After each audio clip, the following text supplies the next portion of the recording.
ਵਾਹਿਗੁਰੂ ਜੀ ਕਾ ਖਾਲਸਾ ਵਾਹਿਗੁਰੂ ਜੀ ਕੀ ਫਤਿਹ।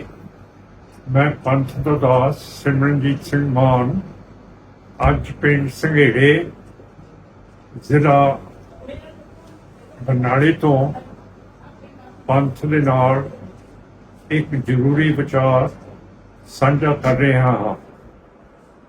ਅੱਜ ਸਵੇਰੇ ਹੀ ਜਿਹੜੇ ਸਾਡੇ ਭਲੱਥ ਤੋਂ MLA ਸਾਹਿਬ ਹੈ ਸੁਖਪਾਲ ਸਿੰਘ ਖਹਿਰਾ, ਉਹਨਾਂ ਨੂੰ ਜਲਾਲਾਬਾਦ ਦੀ ਪੰਜਾਬ ਪੁਲਿਸ ਨੇ ਉਹਨਾਂ ਦੇ ਘਰ ਚੰਡੀਗੜ੍ਹ ਬੜਾ ਤਕੜਾ ਛਾਪਾ ਮਾਰਿਆ।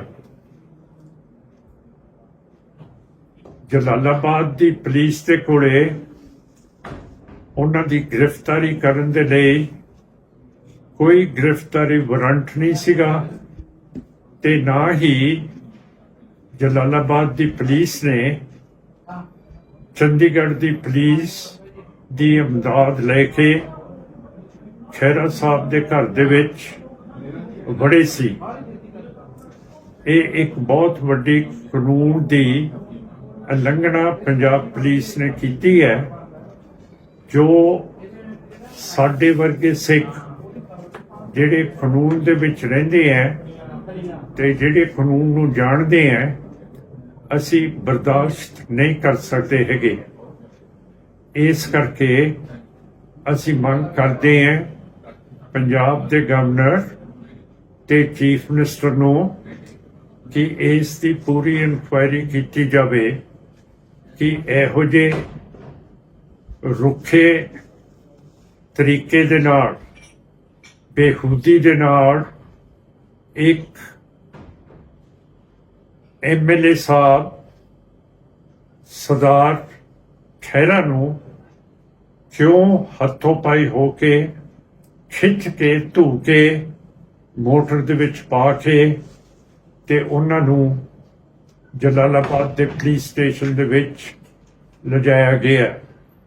ਸ਼੍ਰੋਮਣੀ ਅਕਾਲੀ ਦਲ ਅੰਮ੍ਰਿਤਸਰ ਇਸ ਦੀ ਬੜੇ ਤਕੜੇ ਹੋ ਕੇ ਨਿੰਦਿਆ ਕਰਦੀ ਹੈ।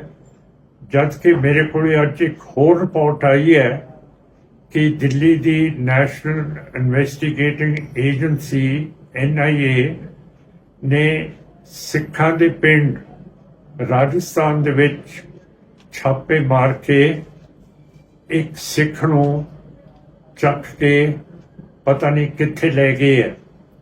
ਸੋ ਇਹ ਜਿਹੜੀਆਂ ਸਾਰੀਆਂ ਚੀਜ਼ਾਂ ਹੋ ਰਹੀਆਂ NIA ਵੱਲੋਂ ਇਨਫੋਰਸਮੈਂਟ ਡਾਇਰੈਕਟੋਰੇਟ ਵੱਲੋਂ ਇਹਨਾਂ ਨੂੰ ਚੈਲੰਜ ਕਰਨਾ ਚਾਹੀਦਾ ਹੈ।